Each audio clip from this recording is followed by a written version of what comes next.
Seven-time NBA All-Star. He won the scoring title twice. Tracy McGrady, Hall of Famer, joining us on behalf of the Ones Basketball League. First ever elite competition he created, celebrates the most skilled one-on-one players on the planet, which we'll talk about coming up here in a moment. Tracy, good to talk to you again. How are you? Doing well, Dan. How about yourself? No complaints. I know you're turning 43 in a couple of weeks. Can you still dunk? Oh, absolutely. Yeah, I still can do it. Could you still One play? hand and two hands. Well, in today's game, yeah, I can just run three-point line. Yes, absolutely. Just jack up threes. Do you have any grudges still from guys you played against? No, not at all. It wasn't that serious. Oh, really? Well, I thought, back in the 90s, like guys didn't like each other. And I would have thought maybe that would carry over, and Mike doesn't like Isaiah Thomas, Well, there was a lot of bad blood between the Chicago Bulls and the Bad Boys. Rumors of Mike keeping Isaiah off the Olympic team. A lot of things went on in that era, in that series that those guys played against, and it created a lot of bad blood between, Mike, Pip, Isaiah, all those boys. I didn't know that you thought you were going to be traded to the Bulls. Was that draft night? That was draft night. So it's 12 o'clock draft night. My agent calls me and he tells me that I need to get dressed because they have a secret location for me to go and take a physical. So I went to a clinic. They had this back entrance that we went through. No one saw me come in, took a physical. And it was crazy. At the time, I thought when it didn't go down for all these years, I thought Michael Jordan was the one that really put a nail into that trade not happening. But I just got word it was Jerry Reinsdorf that did that. Also, the owner, what was the reason why? So you were going to be traded for Pippen? Yes, which Jerry Krause had an obsession with me, right? Even when I was a free agent after my 3 years in Toronto, he was still trying to recruit me and make me a Chicago Bull. So, did you check with Michael the story, and Michael said that he didn't nix the trade? No, I haven't had an opportunity to talk to Mike about that. I would love to get his opinion on that, but it was a real thing. To get me out of bed at 12 o'clock, it had to be a real thing. Also, you weren't all in on LeBron when you first faced him, were you? Like, did you see that this guy is going to be the chosen one? He's going to be one of the great players of all time? I knew he had the potential. I didn't think he was going to be where he is today. No, I didn't think he was going to have that type of career. I mean, I knew the kid was good. He was very talented, but to think that he would be one of the greatest, arguably the greatest to play the game, no, not at the time. No, you don't see that. But you guys faced each other, Orlando and the Cavs, on Christmas Day? Yeah. That was back. He was a rookie. Yeah. He was a rookie at the time. And what'd you think? Again, the kid was good. The kid, at the time, I'm calling the kid because he was 18 years old at the time. But he was really good. But even then, I still didn't think, he was going to be arguably the greatest player of all time. No, I didn't see that. But also, you put up, I think, 41. So you're probably saying, hey, let me tell you something. You got to go through me before you become the chosen one. Well, he was in the Eastern Conference, and I was in the East. At the time, I was on a very bad team with Orlando because we traded away all of our good players. Mike Miller was gone. Darryl Armstrong was gone. Grant Hill was still hurt. So my team wasn't that good. I didn't have no room to even brag. Individually, yes, I was really good, but as a team, I had no room to talk. Did you think you were better than him? When? Then? Yeah. Oh, absolutely. Yeah, of course. Okay. He was a rookie. All right. I just Yeah, no, I mean okay. he was a young rookie. Yeah, I was Okay. seasoned. When did you realize LeBron was better than you? Never. Why would I say someone is better than me, Dan? Okay. What, like, I'm an NBA player too. You think you're better than LeBron? Do I? I can't sit here and say I'm better than LeBron. Is arguably the greatest of all time. No, I didn't have a better career than LeBron James. No, Yeah. absolutely not. Yeah. I can't even, don't even put me in that same, breath of what this guy has accomplished. I mean, it's amazing to me that in year 19, he's still doing what he's doing. Yeah, but there had to be a point where you go, uh-oh. He's moving ahead of me. Well, by the time I felt like Braun was the best in the league, I was washed up. Oh, okay. I was washed. What was the biggest challenge? You come out of high school, is the bigger challenge on the court or off the court? The biggest challenge is off the court. There's a lot of things you have to deal with. When you're coming out of high school, you're not. You have to make sure that you surround yourself with the right team that has your best interest because of, one, the economics that you're coming into, and the people that are out there to latch on to you, to take advantage of you. You got to be cognizant of that. There's just a lot that comes into play. And, from how LeBron has laid the blueprint is really a lot of these guys should follow. I mean, it's perfect what this guy was able to accomplish coming out of high school. And I'm not even, downplaying what I was able to accomplish because I'm doing quite well for myself. But if you look at LeBron and how he set himself up and his friends, this circle of friends, and what they're doing now is phenomenal. What's the worst money you ever spent? Early in your career. I think just the toys, just the material things, the like Lamborghini. What? The Lamborghinis, the Lamborghinis, the Ferraris, Wait, did you say plural Lamborghinis? Lamborghini. Oh, only one. Oh, only one. Okay. And Ferrari.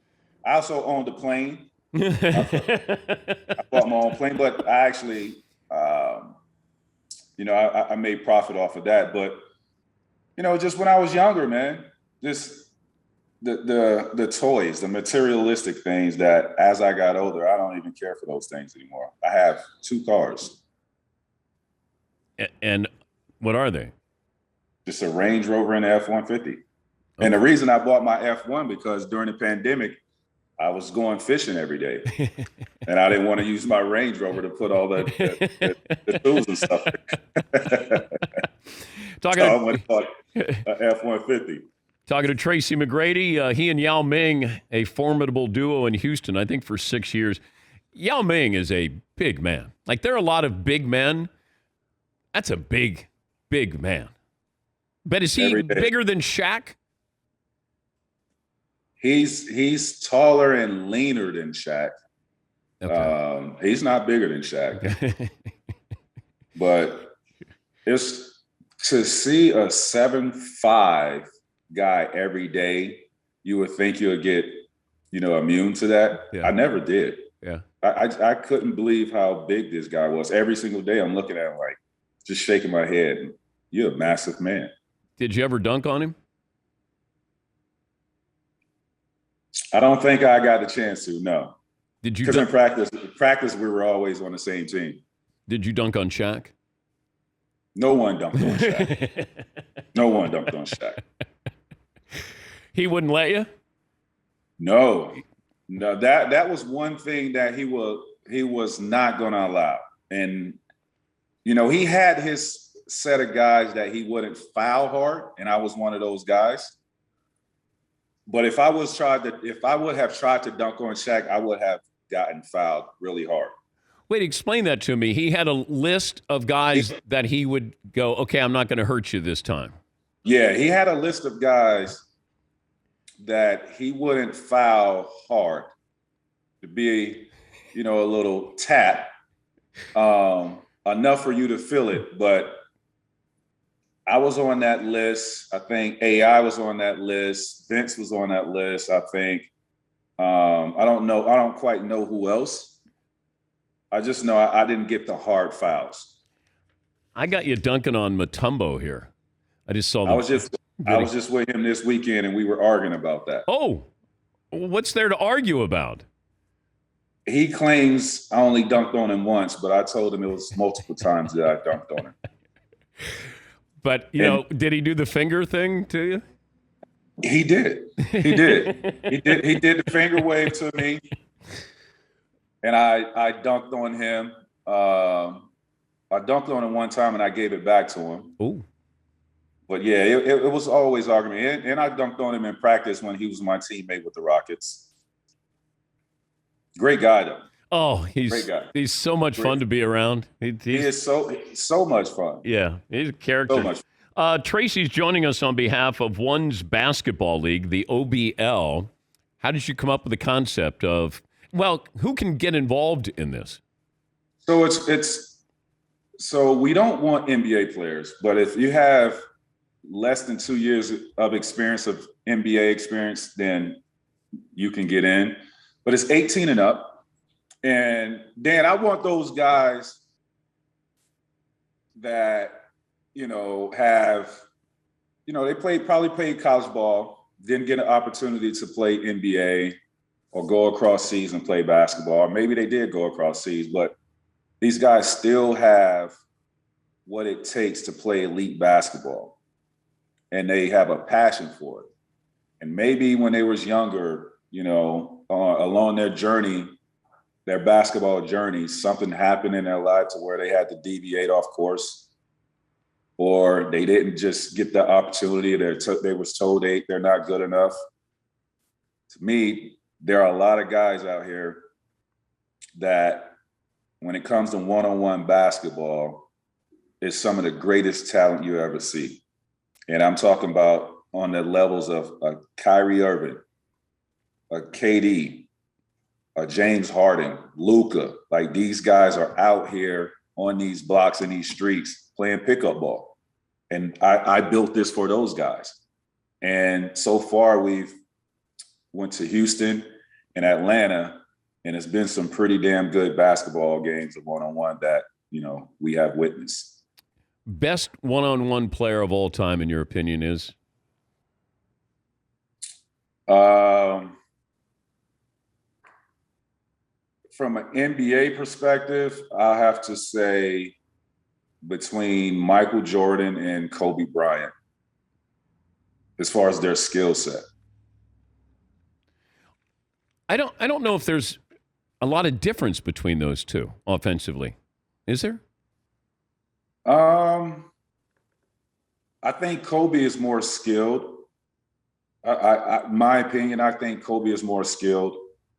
MJ didn't shoot the three ball as much. So I give Kobe the advantage on that because he did shoot the three ball. Yeah. Both of them have impeccable footwork. We know what their mind is. They have an array of moves, but there's just something about watching Mike and watching Kobe, and it's like we see Mike and Kobe, but I'm seeing a little bit more in terms of the skill, just a little bit more. I'm just surprised that Jordan didn't go for 80 points in a game. Kobe goes for 81 against Toronto. Do you think we'll see a 100-point score again? No. Okay. I can't. No, I can't see that. What about 80? I could see 80 again. By who?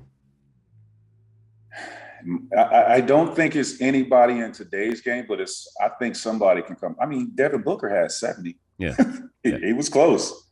But you had 62 against Washington? I had 62, missed 9 of my last 10 shots, and missed 9 free throws. Wow. Yeah, say that again. You had a bad game. I had a very bad game. You had 62 and had a bad game. I had a bad game, Dan. I really did. I could have made history that night. Who was guarding you that night? Who wasn't guarding you that night? The Washington Wizards was trying to guard me that night. Yeah. That's just one of those where you just go, man, it feels good, and you just...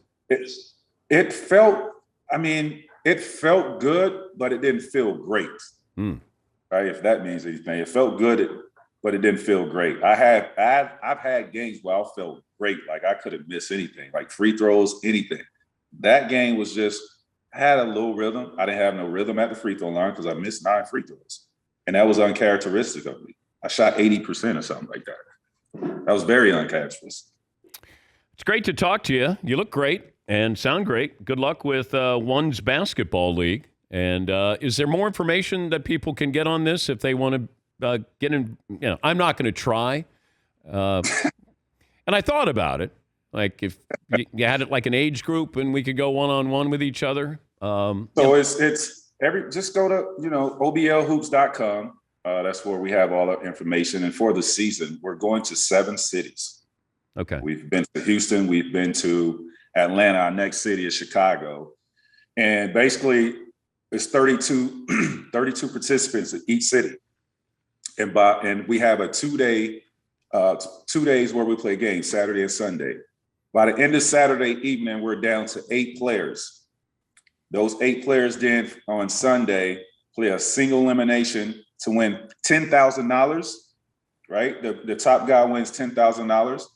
The top 3 guys from that region gets an automatic invite to Vegas for $250,000, where we're going to crown the ruler of the court. So once we identify what our model is here in North America, then we're then going to license that model to other countries. Oh. So they can identify who their ruler is in their own region. And then possibly, create an OBL Olympics is the goal. So we're building this thing to take it globally. And we have that flexibility to be able to do that as a new sports league. Good luck. Great to talk to you again, Tracy. Thank you, Dan. Appreciate you, as always. That's Tracy McGrady, Hall of Famer, 7-time NBA All-Star, One's Basketball League. Take a break. Phone calls coming up next. What we learn, what's in store tomorrow here. Dan Patrick Show.